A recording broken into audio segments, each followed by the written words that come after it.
Bismillahirrahmanirrahim. Assalamualaikum warahmatullahi wabarakatuh. Baik, yang terhormat kepada Ibu dosen pengampu mata kuliah studi fikih, yaitu Ibu Mukniatul Ilma, dan teman-teman yang berbahagia.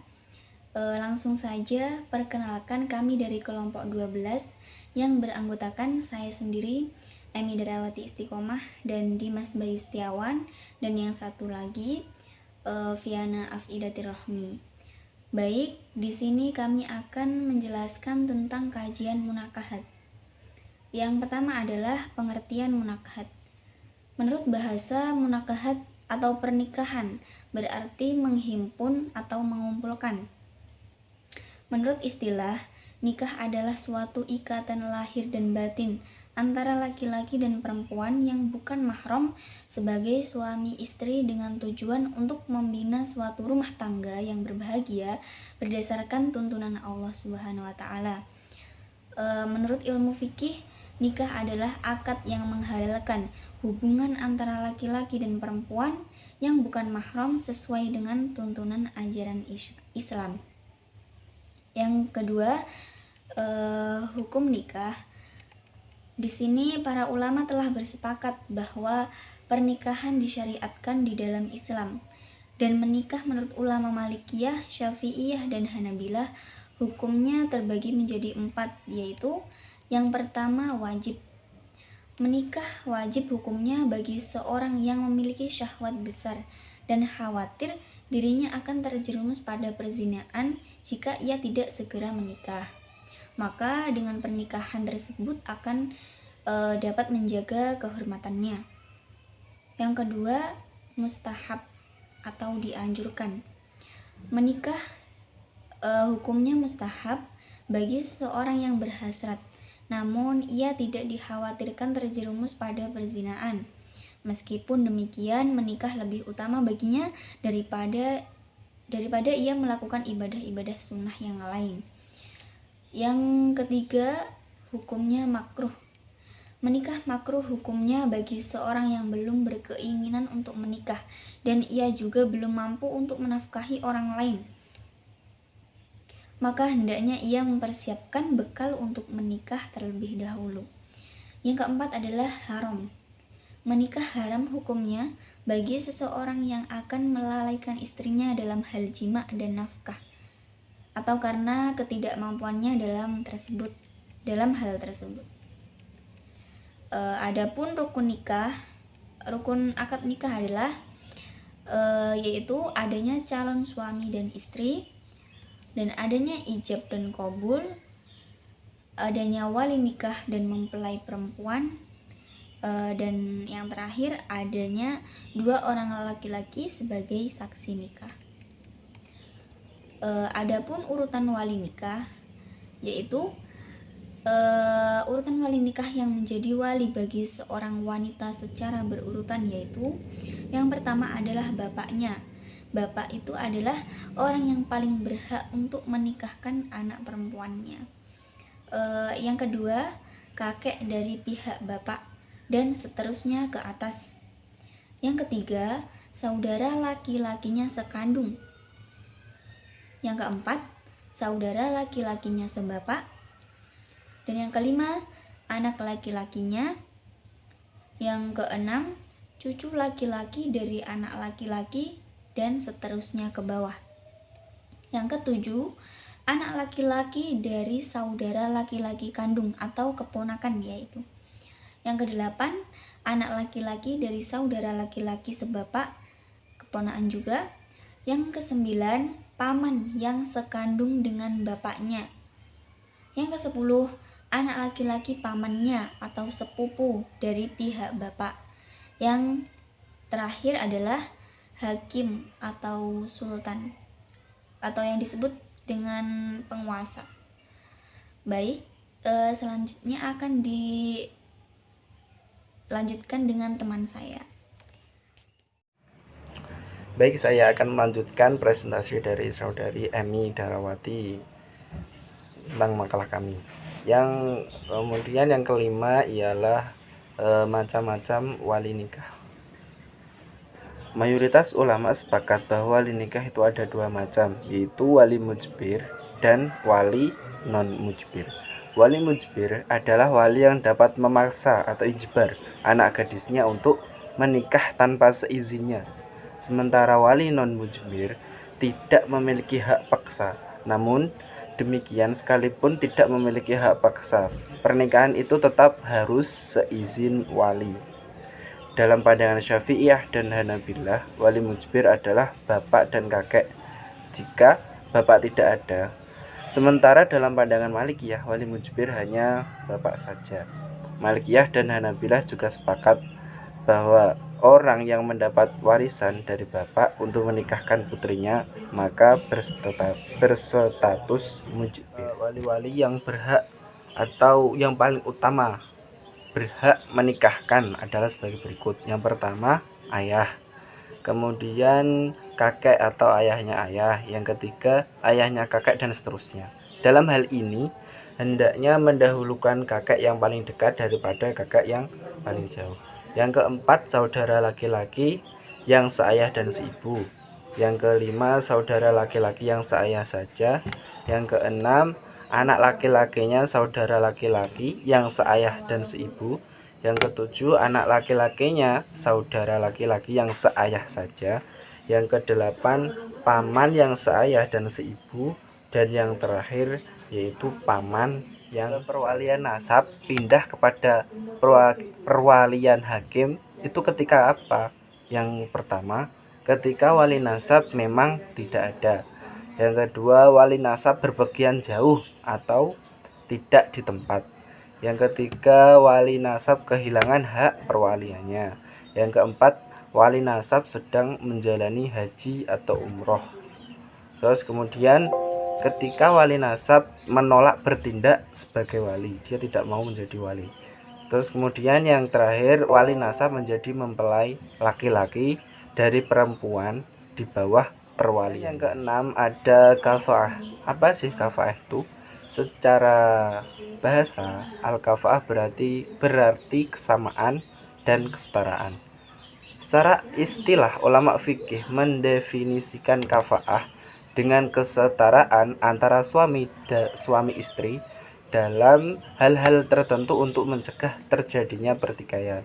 Namun demikian, ulama berbeda pendapat tentang hal-hal khusus tersebut. Menurut Hanafiyah, ada 6 jenis kafaah, yakni nasab, Islam, hirfah atau mata pencaharian suami seimbang dengan mata pencaharian keluarga istri. Kemudian merdeka, dinayah atau ada keseimbangan dalam ketaatan beragama. Misalnya wanita sholihah tidak dikawinkan dengan laki-laki yang fasyik seperti pejudi, pemabuk, dan lain sebagainya. Kemudian harta. Menurut Malikiyah, kafaah meliputi agama dan al-salamah, yakni tidak ada cacat dan menyebabkan pihak istri berhak atas khiyar atau memilih untuk meneruskan pernikahan atau membatalkannya, misalnya gila, impoten, dan lain-lain. Kemudian menurut Syafi'iyah, kafaah meliputi nasab, agama, merdeka, dan hirfah. Kemudian sementara menurut Hanabilah, kafaah terdiri dari lima hal, yakni al-jinayah, al-sinaah atau seorang putri pemilik usaha atau industri kelas atas misalnya dinilai tidak seimbang jika dinikahkan dengan putra seorang pembekam, dan lain-lain. Kemudian harta, yang ketiga merdeka, kemudian nasab. Kemudian kafaah ini memiliki tujuan. Tujuan kafaah dalam pernikahan adalah untuk menjaga keseimbangan dalam mewujudkan hak dan kewajiban suami istri dalam kehidupan berkeluarga. Namun, ulama berbeda pendapat tentang fungsi kafaah dalam pernikahan sebagai berikut. Yang pertama,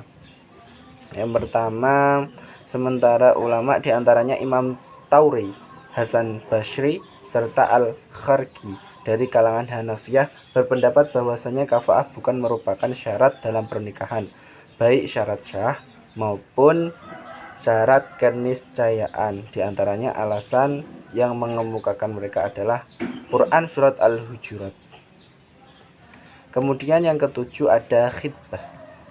Nabi SAW memberikan tips bagi seorang yang hendak memilih pasangannya, yaitu mendahulukan pertimbangan keberagaman daripada kekayaan, keturunan maupun kecantikan dan atau ketampanan. Jadi berpengaruh. Saat calon pasangan suami istri sudah merasakan adanya kecocokan melalui proses ta'aruf, maka proses selanjutnya diajarkan untuk melakukan khitbah atau peminangan. Kata khitbah atau pinangan dikenal juga dengan istilah lamaran, yaitu upaya untuk meminta perjodohan dari pihak laki-laki ke pihak perempuan. Kemudian yang kedelapan ada yang namanya walimah. Walimah berasal dari bahasa Arab yang berarti berkumpul. Dikarenakan pada acara walimah banyak sekali manusia yang berkumpul untuk menghadiri suatu jamuan atau makan-makan besar gitu. Seperti halnya pada perayaan pernikahan, walimah al-ursh atau pernikahan atau pesta pernikahan, dimaksudkan memberikan doa restu agar kedua mempelai baik suami maupun istri dapat berkumpul dengan rukun, biasanya sakinah mawaddah. Semoga sakinah mawaddah dan warahmah, amin. Adapun tujuan lainnya adalah sebagai menginformasikan dan pengumuman bahwa telah terjadi suatu pernikahan sehingga tidak menimbulkan fitnah di kemudian hari, serta sebagai pencetusan tanda gembira atau lainnya. Sekian penjelasan dari saya, akan dilanjutkan oleh saudari Viana. Dan saya sendiri Viana Fidati Rahmi. Yang ke-9 adalah nusyus. Nusyus adalah pembangkangan seorang istri terhadap suaminya dalam hal yang diwajibkan oleh Allah kepada istri atas suaminya, karena istri merasa tinggi dan sombong kepada suaminya.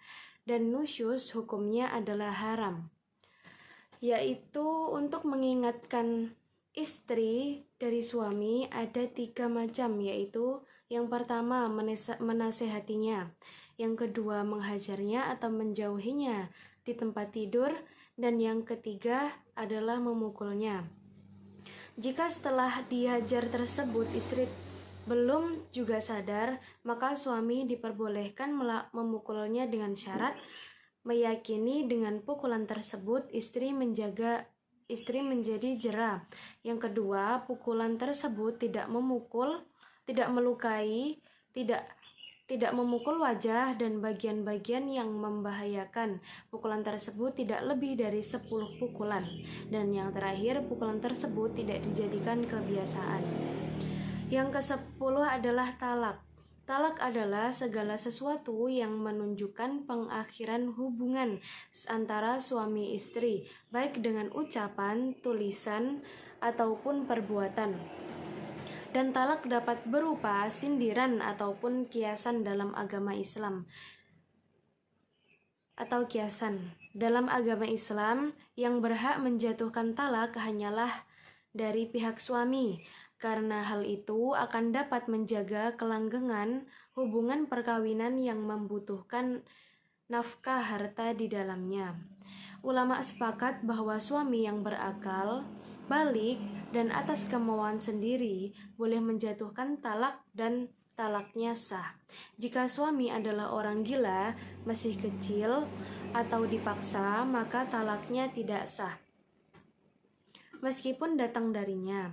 Selain itu, suami yang menjatuhkan talak harus mempunyai kepatutan atau mayang sehingga sah dalam tindakannya. Talak dibagi menjadi 2, yaitu talak roja'i dan talak bain. Dan masing-masing sudah ditulis dalam makalah, silahkan dibaca. Yang ke-11 adalah iddah. Iddah diambil dari kata al-ad dan al-isya, yaitu sesuatu yang dihitung oleh perempuan. Iddah adalah sebutan dari masa bagi perempuan untuk menunggu dan mencegahnya untuk menikah setelah suaminya wafat atau setelah berpisah dengannya. Dari surat Al-Baqarah ayat 228 telah dijelaskan bahwa iddah hukumnya wajib bagi seseorang wanita yang baru saja dinyatakan sah berpisah atau cerai dari suaminya. Wahbah Zuhaili secara jelas memaparkan kata quru memiliki arti haid dengan bersandar pada beberapa dalil Al-Quran maupun hadis. Pendapat ini lebih utama dari pendapat yang lain karena iddah dijalani untuk membersihkan rahim, maka dilakukan dengan haid. Dengan begitu, tujuan iddah tercapai dengan pengertian quru yang berarti haid, dan kebersihan rahim hanya dapat diketahui dengan datangnya haid. Jika seorang wanita mengalami haid, maka dapat dipastikan bahwa dia tidak hamil. Namun ketika terus suci, maka bisa dipastikan ia mengalami kehamilan. Maka quru adalah perubahan dari masa suci ke masa haid. Hal ini bertujuan untuk mengetahui kosongnya rahim yang menjadi hikmah iddah sendiri, dan perhitungan masa iddah pun berbeda-beda sesuai dengan alasan masing-masing.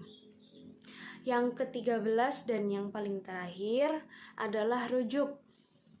Rujuk secara bahasa adalah kembali secara istilah atau menurut beberapa madhab. Yang pertama yaitu Hanafiyah adalah memperpanjang atau meneruskan hubungan suami istri pada masa iddah talak raj'i. Menurut Malikiyah, mendefinisikan rujuk dengan mengembalikan istri yang telah dicerai ke dalam ikatan perkawinan tanpa akad baru. Menurut Salafiyah, yaitu rujuk dengan mengembalikan istrinya yang tertalak, yang bukan talak bain, kepada nikah ketika masih dalam iddah. Berdasarkan definisi di atas, dapat dipahami bahwa Hanafiyah menganggap hubungan suami istri belum berakhir pada masa iddah talak raj'i. Oleh sebab itu, Hanafiyah menganggap rujuk sebagai perpanjangan hubungan suami istri, bukan membangun akad baru ataupun mengembalikan ikatan suami istri setelah berakhir. Hal ini sejalan dengan pernyataan Al-Quran yang tetap menyebut istilah suami kepada para suami yang telah menceraikan istri yang masih dalam masa iddah talak raj'i. Hal ini sesuai dengan firman Allah dalam surat Al-Baqarah ayat 228. Silahkan dibaca dan sudah tertera dalam makalah. Syarat sah rujuk yaitu sebagaimana telah dijelaskan, rujuk merupakan hak suami sehingga tidak membutuhkan persetujuan istri. Rujuk juga tidak memerlukan mahar ataupun wali karena tidak perlu akad baru. Namun demikian, jika rujuk dilakukan ketika masa iddah telah habis, maka berlaku ketentuan sebagaimana rujuk dalam talak bain, yaitu akad nikah baru dengan semua persyaratannya. Baiklah, mungkin cukup sekian dari kami. Mohon maaf apabila terdapat banyak kesalahan karena kelebihan hanya datang dari Allah dan kesalahan yang dapat kami perbaiki mohon dimaafkan. Billahi taufiq wal hidayah. Wassalamualaikum warahmatullahi wabarakatuh.